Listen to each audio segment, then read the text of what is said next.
তো উনি কোন দিক দিয়ে গেলেন সেটা যদি যাওয়ার কোনো তথ্য পেতাম অবশ্যই আমরা তাকে আটক করতাম। এখন উনি কিভাবে কোন দিক দিয়ে গেলেন সেটা একটা প্রশ্নের বিষয়। আওয়ামী লীগ সরকারের পতনের পর হাওয়া হয়ে গেছেন দলটির শীর্ষ পর্যায়ের সব নেতাকর্মী। কয়েকজন প্রভাবশালী মন্ত্রী প্রতিমন্ত্রী আটক হয়েছেন, আর বেশিরভাগই দেশের বাইরে চলে গেছে। আমরা জানি যে ইতিমধ্যে আওয়ামী লীগ সরকারের পতন হয়েছে। এখন ক্ষমতায় আছেন অন্তর্বর্তীকালীন সরকার ডক্টর ইউনূস। এই অন্তর্বর্তীকালীন সরকারের মাননীয় প্রধান উপদেষ্টা ডক্টর ইউনূস ক্ষমতা থাকাকালীন সময় আজকে সারা দেশে কি কি ঘটনা ঘটে গেছে আপনারা তা দেখলে রীতিমতো অবাক হয়ে যাবেন। আজকে আপনাদেরকে ভিডিও ফুটেজগুলো প্রমাণ সহকারে দেখাবো, তাই বলছি অবশ্যই পুরো ভিডিওটি না টেনে মনোযোগ সহকারে দেখবেন, তাহলেই সবকিছু বুঝতে পারবেন ইনশাআল্লাহ। তো কথার বাড়াবো না, ভিডিওতে চলে যাব। তার আগে আপনাদের কাছে আমার ছোট্ট একটি অনুরোধ, আপনি যদি আমার চ্যানেলে নতুন দর্শক হয়ে থাকেন তাহলে অবশ্যই চ্যানেলটি সাবস্ক্রাইব করে পাশে থাকা বেল আইকনটি বাজিয়ে দিতে ভুলবেন না। আর যারা অলরেডি আমার চ্যানেলটি সাবস্ক্রাইব করেছেন তাদেরকে জানাই অসংখ্য ধন্যবাদ। তো দর্শক চলুন ভিডিওটি শুরু করা যাক। এখন আপনাদেরকে পর্যায়ক্রমে দুটি ভিডিও ফুটেজ দেখাবো। চলুন প্রথমে আমরা একটি ভিডিও ফুটেজ দেখে আসি। আওয়ামী লীগ সরকারের পতনের পর হাওয়া হয়ে গেছেন দলটির শীর্ষ পর্যায়ের সব নেতাকর্মী। কয়েকজন প্রভাবশালী মন্ত্রী প্রতিমন্ত্রী আটক হয়েছেন, আর বেশিরভাগই দেশের বাইরে চলে গেছেন বলে গুঞ্জন রয়েছে। তবে সামাজিক যোগাযোগ মাধ্যমে ব্যাপক সক্রিয় টানা 15 বছর ক্ষমতায় থাকার পর সদ্য বিদায়ী আওয়ামী লীগ দিনে রাতে মিলে ডজনখানেক স্ট্যাটাস আর ভিডিও আপলোড করে যাচ্ছেন ইউনূস সরকারের বিরুদ্ধে। তুলে ধরা হচ্ছে তাদের নেতা কর্মীদের ওপর কিভাবে চালানো হচ্ছে নির্যাতন। এবার দেশবাসীর উদ্দেশ্যে বিবৃতি দিয়ে কঠোর বার্তা দিয়েছে আওয়ামী লীগ। ওই বিবৃতিতে এক পর্যায়ে প্রয়োজনে আরেকটি যুদ্ধ হবে, স্বাধীনতা রক্ষার যুদ্ধ, এমন ঘোষণাও দেওয়া হয়েছে। বিস্তারিত থাকছে অমিত হাসান রবিনের প্রতিবেদনে। দেশের বর্তমান পরিস্থিতি তুলে ধরে প্রায় ১৫০০ শব্দের স্ট্যাটাস দিয়েছে আওয়ামী লীগ। সেখানে শেখ হাসিনা সরকারের ক্ষমতা ছাড়ার প্রেক্ষাপট তুলে ধরা হয়। বলা হয়, আপনারা সবই জানেন, সবই দেখেছেন, এখন হয়তো সবকিছু অনুধাবনও করতে পারছেন। কি পরিস্থিতিতে শেখ হাসিনা দেশ ছেড়েছিলেন? ষড়যন্ত্রকারীরা আরো লাশ চেয়েছিল। তিনি চাননি আর কোনো বাবা মায়ের বুক খালি হোক, তাই সময়ের প্রয়োজনে এই সাময়িক পদক্ষেপ নিয়েছেন। তুলে ধরা হয় সম্প্রতি ডক্টর ইউনূসের যুক্তরাষ্ট্র সফর ইস্যুও।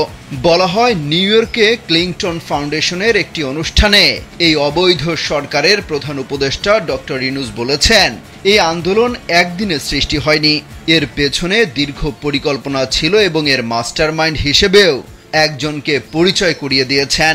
তিনি বলেছেন, অনেক দিনের পরিকল্পনার ফসল নাকি তার এই সরকার। এই থেকে স্পষ্টই বোঝা যাচ্ছে এটা ছাত্রদের কোটার আন্দোলন ছিল না। তাই সকল দাবি মেনে নেয়ার পরও তারা পরিকল্পিতভাবে সারা দেশে অরাজকতা চালিয়েছে।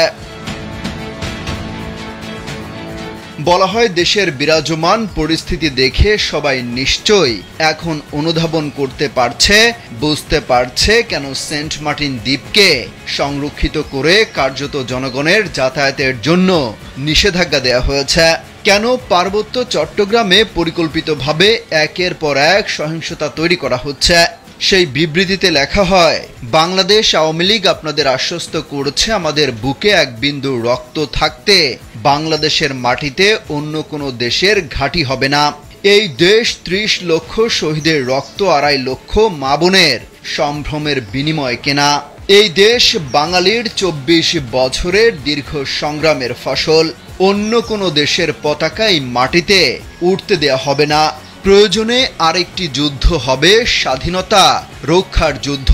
তো আশা করছি আপনারা পুরো ভিডিও ফুটেজটি মনোযোগ সহকারে দেখেছেন এবং এখানে কি বলা হয়েছে তাও বুঝতে পেরেছেন। এ বিষয়ে নিয়ে যদি আপনাদের কোনো মতামত থাকে তাহলে অবশ্যই তা কমেন্ট করে জানাতে পারেন। এখন চলুন আমরা আরো একটি ভিডিও ফুটেজ দেখে আসি। আমাদের ১০৩ জন সদস্য আহত হয়েছে। দুর্ভাগ্যজনকভাবে ১০৩ জনের মধ্যে বেশ কিছু সদস্য আহত হয়েছে পুলিশের গুলিতে। এটা আমারও প্রশ্ন, তো উনি কোন দিক দিয়ে গেলেন সেটা যদি যাওয়ার কোনো তথ্য পেতাম অবশ্যই আমরা তাকে আটক করতাম। এখন উনি কিভাবে কোন দিক দিয়ে গেলেন সেটা একটা প্রশ্নের বিষয়। কখন গেলেন সেটাও জানি না। এমনকি আপনার আরেক মন্ত্রীর কথা আমরা সিলেটের আমরা এই যে ২২ জনকে আটক করেছি, আপনার প্রথম প্রশ্নটা এটা অ্যাকচুয়ালি আমরা এমপি, মন্ত্রী এবং নেতা কর্মীদের মধ্যে যারাই করাপশন ছিল সবার লিস্ট দিয়েছি। সেটা আমার তো মনে হয় এটা কয়েকশো, মানে এক্সাক্ট সংখ্যাটা তো এখন মনে নেই। তারপরে বলেছি যে লিস্ট ইজ নট কনক্লুসিভ, লিস্টের বাইরেও অনেককে মনে করেন আপনার একজন নেতাকর্মী পেলাম, তার এক পা নেই। আপাত দৃষ্টিতে সে বললো আমি তো ইনোসেন্ট, নামটা আমি দেখে বলতে পারবো, ইনোসেন্ট, আমার কোনো কিছু নেই। পরে দেখলাম অত্যন্ত করাপ্ট একজন দুর্নীতিগ্রস্ত একজন নেতার সে মেইন কোষাধ্যক্ষ ছিল, সে ওই লিস্টে ছিল না, তাকেও আমরা আটক করে পুলিশের হাতে দিয়েছি। সো এরকম ভাবে কাউকে ছাড় দেওয়া হয়নি।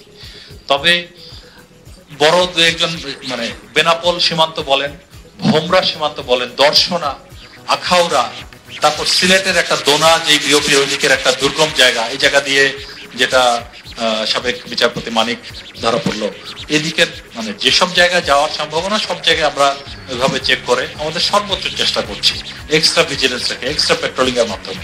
এখন ওই কিভাবে গেছে এটা আমারও প্রশ্ন। আরেকটা হলো যে ভারতের সাথে তো আমার জানা মতে একটা আমাদের মানে বন্দি বিনিময় চুক্তি বা এই ধরনের একটা চুক্তি আছে। আমরা যদি আইডেন্টিফাই করতে পারি সরকারিভাবে, হয়তো তার চেষ্টা করে, যেটা আমরা দেখতে পাচ্ছি অন্তর্বর্তীকালীন সরকার এই ব্যাপারে কথাও বলছেন, যদি ফিরিয়ে আনা সম্ভব হয় তাহলে তাদেরকে একদিকে বললাম যে তাকে দেখতে পারা তো তখন আমরা অফিসিয়ালি হয়তো চাইতে পারবো, বাট বিচারের আওতায় আনা অবশ্যই জরুরি।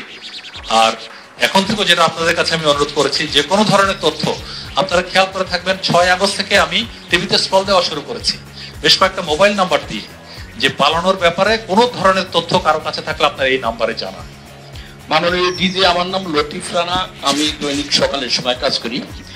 আমার প্রশ্ন হলো যে ছাত্র আন্দোলনের সময় এই আন্দোলনে বিজেপি কতজন সদস্য আহত বা নিহত হয়েছে, আর আরেকটা কোন পুলিশের মতো কোন বিজেপি সদস্য মিসিং আছেন বা কাজে যোগদানে এই ধরনের কোন